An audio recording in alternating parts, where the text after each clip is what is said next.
Welcome to Haunting History, the podcast that reaches back into the past for the events that still haunt us today.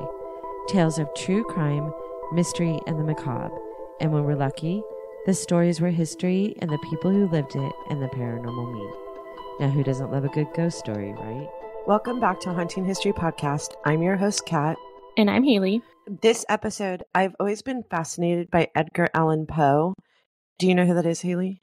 I know the name, but I don't know that I know what he's about. Do you ever, for Halloween, all the ravens, the black ravens? Mm-hmm. That's because of Edgar Allan Poe. He wrote a famous poem called The Raven that was very dark and... Wait, didn't we, when we went to that Hollywood Forever, wasn't that an Edgar Allan Poe thing? Yeah, it was a screen. Well, we went because of the medium that was doing the readings in the audience, because someone we knew him. But the whole event was centered around the movie with, I forget his name all of a sudden. But it was a movie about Edgar Allan Poe. Yeah. And the famous poem that he wrote called The Raven. And it's so funny because I read it again and I've heard it, at least pieces of it, because it's really long.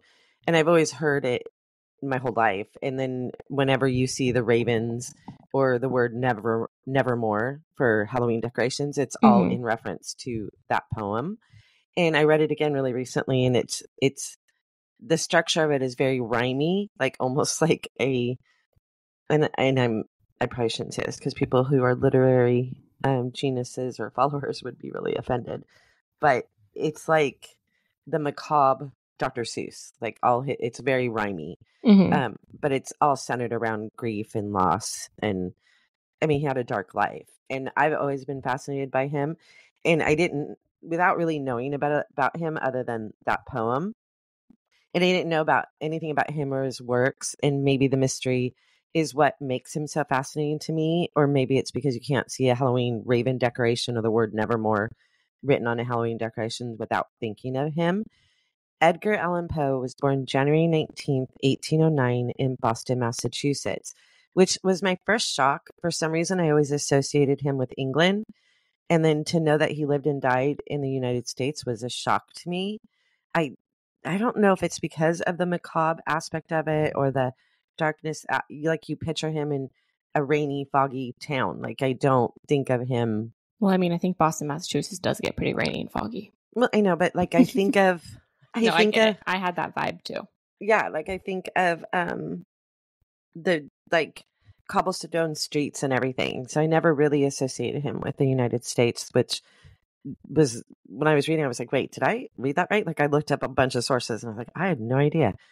He was born into a family already steeped in drama and tragedy. His parents, David Poe Jr. and Elizabeth Arnold Hopkins Poe, were both actors, a profession that was not held in high regard at the time. David Poe Jr., however, had a story of his own, one that is as shadowy and tragic as the tales his son would later write about. David Poe Jr. was born into a respectable Baltimore family on July 18th, 1784. His father, David Poe Sr., was a Revolutionary War hero known for his patriotism and public service, which now that I'm reading that, you and I have ancestors that fought in the Revolutionary War. How bizarre would it be if I'm going down a rabbit hole. I'm going to start looking for stuff.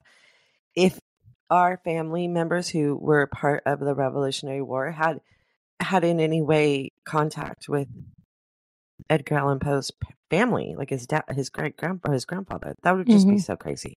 He was known for his patriotism and public service. Despite the family's respected standing, David Jr. chose a path that diverged sharply from his father's. He pursued a career in acting, much to the dismay of his family, particularly his father, who had envisioned a more traditional and honorable career for his son. David Poe Jr. met and married Elizabeth Arnold Hopkins, a talented and popular English-born actress, in 1806. It's so funny now because celebrities and actors and actresses are held in such high regard. They have, followers and fans, and back then it wasn't held in high regard. I don't know how else to say that. Yeah. Together they traveled the Northeastern theater circuit, performing in cities like Boston, New York, and Philadelphia. However, David's acting career was far less successful than Elizabeth's. and he struggled with the pressures of his chosen profession. His performances were often criticized, and he reportedly suffered from stage fright and low self-esteem. Well, of course he had low self-esteem. They kicked his ass. David Poe Jr.'s struggles went beyond the stage. He was known to be a heavy drinker, a vice that only made his professional failures and personal insecurities worse. The couple's financial situation grew increasingly dire, especially with the birth of their 3 children, William Henry Leonard Poe in 1807, Edgar Allan Poe in 1809, and Rosalie Poe in 1810. The pressures of providing for a young family, combined with his dissatisfaction of his acting career, took a toll on him. Sometime in late 1809 or early 1810, David Poe Jr. disappeared from the historical records. Accounts differ on the exact timing and circumstances, but it's generally believed that he abandoned his wife and children, leaving them to fend for themselves. Oh, that would be tough in the 1800s. She's an actress and she has 3 kids. Yeah. Some historians suggest that he may have succumbed to the despair and hopelessness that seemed to characterize his life, possibly retreating to anonymity in a different city or even dying in obscurity. There's no clear evidence of his whereabouts after his disappearance, and his ultimate fate remains a mystery to this day. The disappearance of David Poe Jr. left Elizabeth to care for their 3 young children. Despite her talent and popularity as an actress, she struggled financially without David's support. She continued to perform even as her health began to decline, likely due to the toll of overwork, stress, and the early stages of tuberculosis. Tragically, Elizabeth Poe died in December 1811, just 2 years after David's disappearance, leaving Edgar, who was only 2 at the time, and his brother William and his sister Rosalie as orphans. David Poe Jr.'s abandonment had a profound impact on Edgar Allan Poe's life, and later losing his mother at such a young age, Edgar was profoundly affected by the themes of loss, abandonment, and death, motifs that would become central to his literary work. The mystery surrounding his father's fate, coupled with the trauma of his mother's death, likely influenced his lifelong fascination with the macabre. After the death of his mother in 1811, Edgar Poe and his siblings were separated and went to different households. Edgar's brother, William Henry Leonard Poe, known as Henry, who was around 4 years old when their mother died, was sent to live with their paternal grandparents, David Poe Sr. and Elizabeth Poe, in Baltimore. Henry spent much of his youth in Baltimore and followed in his father's and brother's footsteps by developing an interest in writing, in particular poetry. However, like his father, Henry struggled with alcoholism and health issues, which led to his early death at the age of 24 in 1831. The youngest sibling, Rosalie, who was just an infant when their mother died, was taken in by the Mackenzie family, also of Richmond, Virginia. William Mackenzie and his wife, Jane Mackenzie, were prominent members of the community, and they raised Rosalie as their own daughter. Unlike Edgar, who retained his original surname, Rosalie took on the Mackenzie name and became known as Rosalie Mackenzie Poe. However, Rosalie had significant developmental delays and was considered mentally disabled. She never married and lived a relatively quiet and uneventful life, outliving both her brothers, but struggling with her own personal challenges. Edgar, who was a little bit over 2 at the time of his mother's death, was taken in by John Allan and his wife Frances Valentine Allan, a wealthy couple from Richmond, Virginia. Although the Allans never formally adopted Edgar, they raised him as their own child. Frances Allan was particularly devoted to Edgar, while John Allan was more distant and often conflicted with him, especially as Edgar grew older. Edgar moved with the Allans to England for a few years, where he attended boarding school before returning to Richmond. His upbringing in the Allan house exposed him to a higher social class and more formal education than he might have otherwise experienced, but it was also marked by tension and conflict that would shape his later life. The separation of the Poe siblings after their mother's death marked the beginning of very different lives for each of them. While Edgar was raised in relative comfort by the Allans, his brother Henry remained in Baltimore with their extended family, and Rosalie grew up with the Mackenzies. The siblings remained emotionally close in their early years, particularly Edgar and Henry, but the physical separation and the differing circumstances of their upbringing created differences that were difficult to bridge. These early experiences of separation and loss deeply influenced Edgar Allan Poe's later works. Themes of abandonment, death, and the fragmentation of families reoccur through his stories and his poems, reflecting the personal tragedies that marked his formative years. Edgar Allan Poe was a child of contradictions, shaped by both privilege and abandonment, wealth and want. When he was taken in by the Allens, Edgar entered a world vastly different from the one his birth parents had known. The Allens were a prosperous and respected family in Richmond, Virginia. John Allen, a stern and ambitious Scottish merchant, provided Edgar with access to an education that many could only dream of. Yet beneath the surface of this new life, there were tensions that would simmer for years. As a young boy, Edgar was both bright and sensitive. Frances Allen, his foster mother, adored him, showering him with affection and nurturing his inquisitive mind. She encouraged his love for books, and Edgar quickly became an avid reader, devouring everything from classical literature to the works of contemporary poets. He was particularly drawn to the romanticism of Byron and Shelley, whose passionate and often dark verses affected him deeply. These early influences would later manifest in his own writing, as he began to craft poems and stories filled with beauty, despair, and a haunting sense of the macabre. At the age of 6, Edgar's world expanded further when the Allens moved to England. There, he attended the Manor House School in Stoke Newington, a boarding school that, with its ancient architecture and shadowy halls, must have seemed to young Edgar like something out of a Gothic novel. The school's headmaster, Dr. Bransby, was a stern figure, and the curriculum was rigorous, steeped in the classics of Latin, Greek, and English literature. Edgar thrived in this environment, but he was so deeply affected by the loneliness of being far from home and the cold, often harsh atmosphere of the school. It was here, amid the foggy London streets and the ancient ivy-covered walls, where the seeds of his dark imagination began to take root. When the Allens returned to Richmond in 1820, Edgar's education continued, but the relationship between him and John Allen grew increasingly strained. Allen was a man of business and practicality, and he struggled to understand Edgar's artistic inclinations. Despite this, he sent Edgar to the University of Virginia in 1826, hoping that a formal education would set him on a respectable path. The university, however, was a place where Edgar's inner conflicts only deepened. He arrived with high hopes, eager to immerse himself in his studies and the rich intellectual life that the university promised. But the reality of university life was far more challenging. The University of Virginia was a relatively new institution, and its student body was a mix of young men from the South's wealthiest families. There were sons of plantation owners, heirs to fortune, and they often spent their nights gambling and drinking. Edgar, with little financial support from John Allen, other than him paying for school, quickly found himself drawn into this world, not out of the love for the vice, but perhaps out of the desperate need to belong.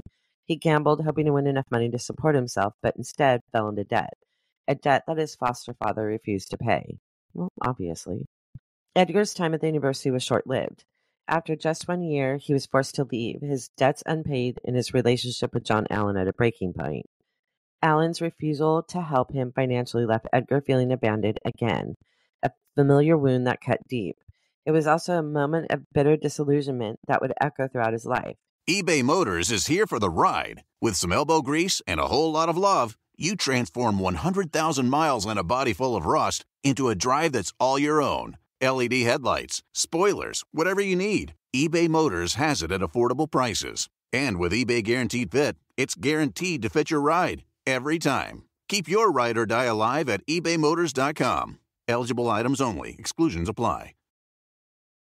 But even as he left the university in disgrace, Edgar was already turning his thoughts to a career in writing. Back in Richmond, but Edgar faced the grim reality of his situation. No money, no degree, and no support from John Allen, and he was adrift. It was during this period that Edgar made the bold decision. He would devote himself entirely to writing. Despite the financial instability and the social disapproval of that career path, at 18, he published his first collection of poems, Tamerlane and Other Poems, under the pseudonym of Bostonian. The slim volume went largely unnoticed, selling only a few copies, but for Edgar, it was a crucial first step on a path that would eventually lead to literary immortality. Poe moved to Baltimore to live with relatives, where he continued to write and submitted stories to magazines. Though his early efforts brought little recognition, Edgar Allan Poe's resolve only strengthened. He knew that his future lay in the written word, and despite the obstacles, he continued to write, driven by a fierce determination to make his mark in the world. The years that followed would be filled with hardship, rejections, and financial struggles, but they would also see the development of a voice that was uniquely his own, a voice that would soon captivate and terrify readers in equal measure.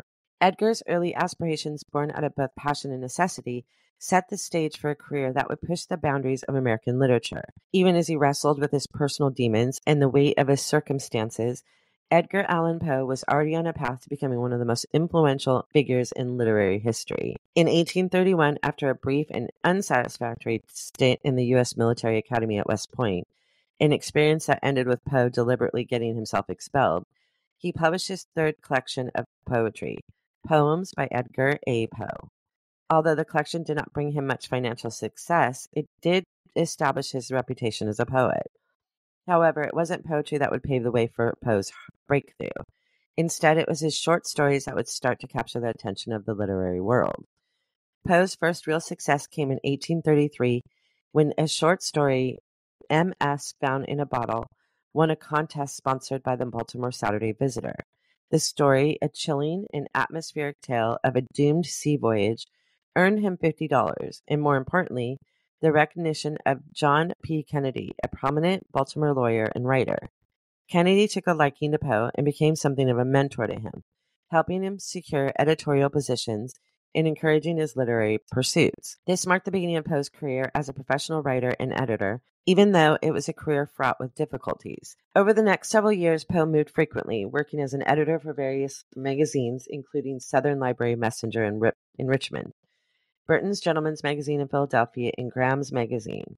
His sharp and often scathing literary critiques earned him both a reputation and made him an enemy. He was known for his ruthlessly honest reviews, which he delivered with a biting wit that left little room for flattery. Poe's editorial work helped him hone his craft, and he began to gain a reputation as a formidable critic and a talented storyteller.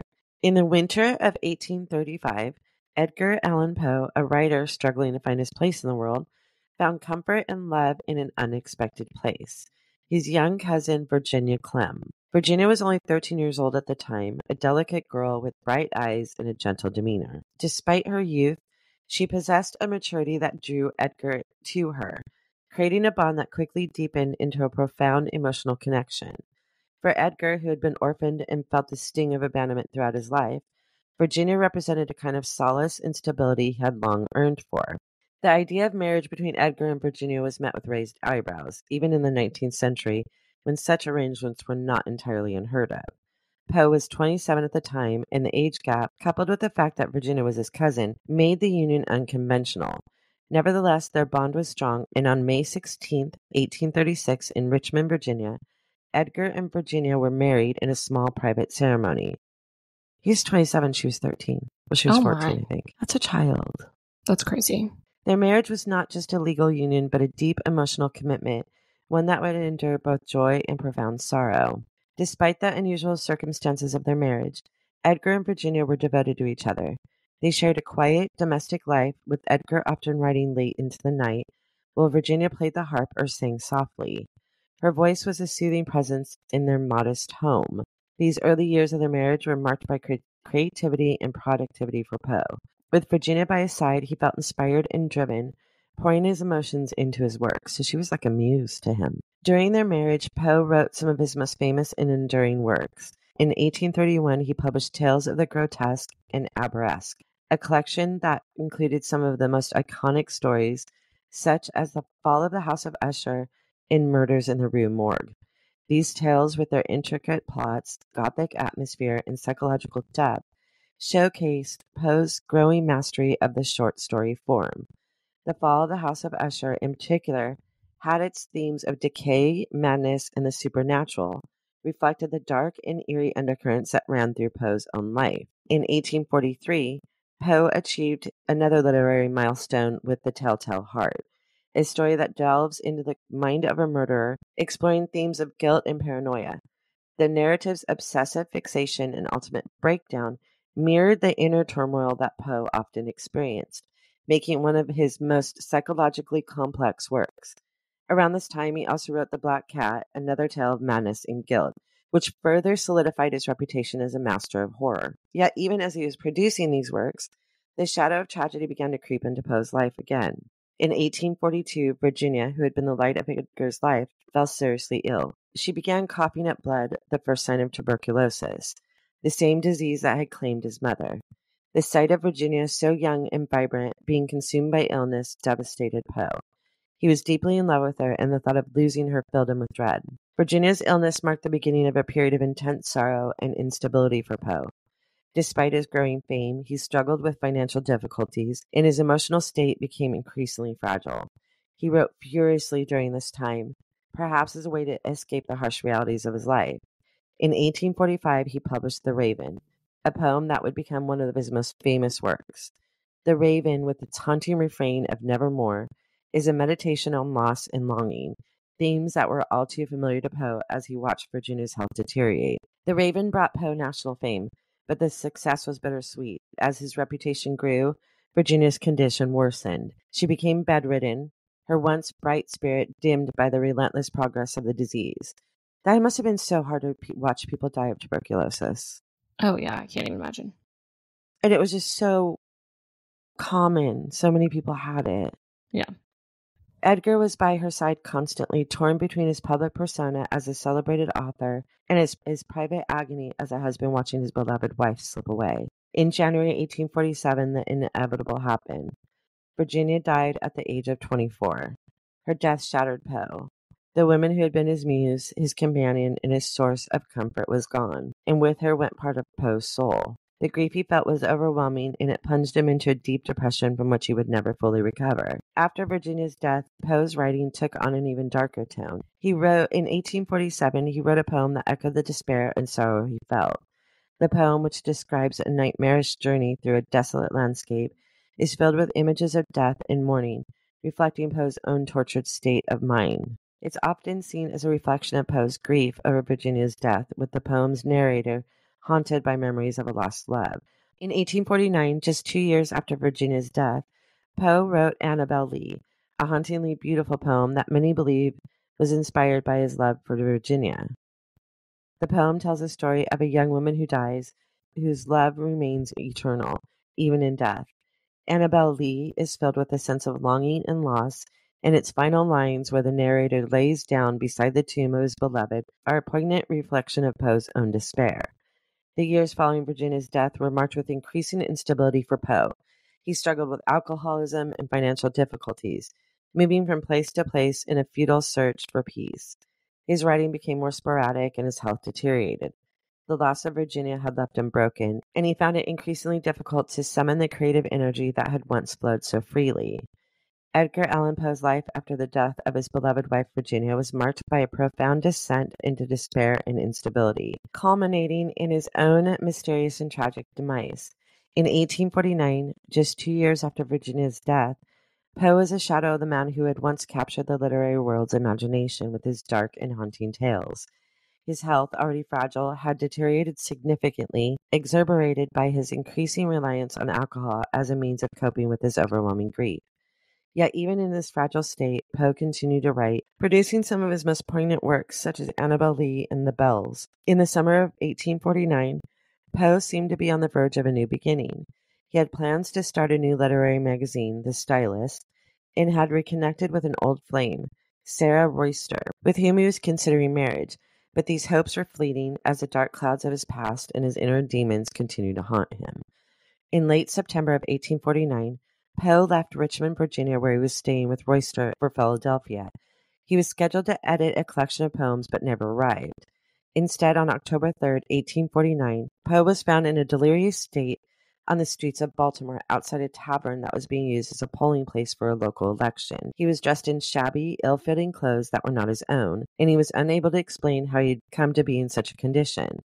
Poe was taken to Washington College Hospital, where he spent the next few days slipping in and out of consciousness, muttering incoherently and repeatedly calling out for someone named Reynolds, though it remains unclear who this person was or why Poe was fixated on him. His condition worsened, and on October 7, 1849, Edgar Allan Poe died at the age of 40. The official cause of death was listed as congestion of the brain, a vague and highly unsatisfactory explanation that left more questions than answered. The circumstances surrounding Poe's death have given rise to numerous theories and speculation, each as intriguing and mysterious as the man himself. Some historians believe that Poe's death was a result of a severe case of alcoholism, which, Obviously, that's where everyone's going to think, right? Right. His struggles with alcohol were well documented, and some suggest that he may have succumbed to alcohol poisoning or withdrawal. However, others argue that while Poe did drink, he was not the habitual drunkard that some accounts suggest, and his alcohol consumption alone does not fully explain the bizarre circumstances on his final days. Another popular theory is that Poe was a victim of cooping, a practice in which individuals were kidnapped, drugged, and forced to vote multiple times for a particular candidate in an election. Weird that we would be talking about that now.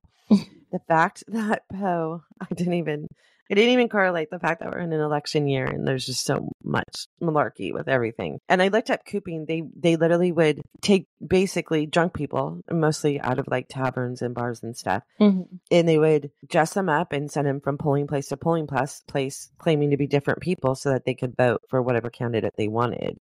I don't know why it was called cooping. That doesn't even make sense. But the fact that Poe was found near a polling place on election day, dressed in someone else's clothes, leads credence to this theory. According to this scenario, Poe may have been coerced into participating in this illegal activity and was then abandoned by his captors when he became too ill to continue. But wouldn't they have known that he was Edgar Allan Poe? I don't know. You think someone just assumed that he was just some drunk in a bar? I mean, yeah, there's people that don't know famous people today with the internet. Right. Would have been easy to not know back then. Right. I don't know. I mean, they weren't like stand-up citizens and, you know what I mean, people who would know the literary works of an author probably that was doing this. But there are also more medically oriented theories. In 1996, a study published in the Maryland Medical Journal suggested that he may have died from rabies. Based on his symptoms he exhibited in the days leading up to his death. The study noted that Poe had no record of an animal bite, but rabies was not well understood at the time, and it was possible to contract the disease through other means. This theory, while intriguing, is difficult to prove, obviously, conclusively due to the lack of evidence. Other theories include poisoning, either accidental or deliberate, and a possible brain tumor, which would explain Poe's erratic behavior and mental deterioration. Some have even speculated that Poe was murdered, perhaps by someone with a personal vendetta or by a rival in the literary world. The truth remains elusive, and the mystery of Edgar Allan Poe's death continues to captivate scholars and enthusiasts alike. Despite the tragic end of his life, Edgar Allan Poe's legacy has only grown in the years since his death. His influence on literature, particularly in the genres of horror, mystery, and the macabre, is immeasurable. Poe's works continue to be studied, adapted, and celebrated, making him one of the most enduring figures in American literary history. But beyond his literary contributions, Poe's life and death have become the stuff of legend, inspiring countless stories, rumors, and myths. One of the most intriguing and enduring tributes to Poe's legacy is the annual Poe Toaster tradition. Beginning in the 1940s, continuing over 70 years, a mysterious figure dressed in black with a wide-brimmed hat and a scarf covering his face would visit Poe's grave at Westminster Hall and Burying Ground in Baltimore in the early hours of January 19th, Poe's birthday. The figure would raise a toast to Poe, leaving 3 roses and a half-filled bottle of alcohol on the gravestone before disappearing into the night. The identity of the Poe Toaster has never been conclusively determined, and the tradition has become one of the most famous literary rituals in America. Over the years, several people claim to be the Poe Toaster, but the true identity of the original toaster remains a mystery. The ritual continued annually until 2009 when the Poe Toaster failed to appear, marking the bicentennial of Poe's birth as the last known sighting of the visitor. The disappearance of the Poe Toaster has only added to the mystique surrounding Poe's legacy, leaving fans to wonder if the tradition might someday resume, or if the mysterious figure has finally joined Poe in the realms of legends. Poe's influence extends far beyond literature. Popular culture, art, music, and even holiday traditions are affected by him. Every Halloween, ravens, black cats, and haunted houses remind us of the man whose words could conjure the deepest fears and most profound melancholy. Poe's life, filled with tragedy, loss, love, and mystery, mirrors the very stories he wrote, making him not just a literary figure, but a symbol of the human condition's darkest and most compelling aspects. And so Edgar Allan Poe remains with us, his spirit lingering in the lines of poetry, the twists of his tales, and the dark corners of our imaginations. He may have left this world under mysterious circumstances, but his legacy, much like the stories he told, will never die. In fact, visitors to Edgar Allan Poe House and Museum in Baltimore have reported eerie occurrences of unexplained cold spots, feelings of being watched, and sounds of footsteps. the museum in the house he once lived in with his aunt and his future wife, Virginia Clem. There are numerous reports of Poe's ghostly activities at Westminster Hall and Burial Ground, where Poe is buried. Visitors claim to see a shadowy figure resembling Poe, dressed in black, wandering among the tombstones. Yeah, see, I still don't believe that someone haunt. Well, okay, I'm going to take that back. My biggest thing is I don't feel like people would haunt their grave sites. Mm-hmm. If someone is going to haunt their grave site, it's going to be Edgar Allan Poe. Yeah. Right? Yeah. So I was just going to shit all over that, but I'm going to take it back. Also, the historic tavern that Poe was last seen in before he was found delirious on the streets of Baltimore. Patrons and staff have reported glasses moving on their own, cold spots, and the sensation of someone brushing past them. I think if anyone's going to haunt anybody, it's going to be Edgar Allan Poe. Right. I didn't know. So Netflix has a series called The Fall of the House of Usher that came out last year. I didn't know that was related to Edgar Allan Poe at all. Did you watch it? No, but now I want to. I think it's like a drama series, like soap opera-y. I don't know. I haven't watched it. But I saw it a lot last year, but I didn't know it was related to him at all. Yeah, he wrote Fall of the House of Usher. Edgar Allan Poe's ability to combine these themes, death, madness, and the supernatural, with his innovative narrative techniques made him one of the most original and influential writers of his time. His work challenges readers to confront the darkness within themselves and the world around them. Despite the many hardships he faced in his life, Poe's literary achievements remain unparalleled. His stories and poems continue to captivate and terrify readers more than a century after his death. Thank you for listening to this episode of Haunting History Podcast. We love hearing from you, so be sure to like, follow, and comment on Facebook, Instagram, and Twitter at Haunting History Podcast. And don't forget to subscribe, rate, and review wherever you listen to all your favorites. Visit our website at hauntinghistorypodcast.com for more information on each episode, links to our Patreon page, and all of our social media platforms. Until next time, I'm Kat. I'm Haley. Remember, the living are far scarier than any ghost.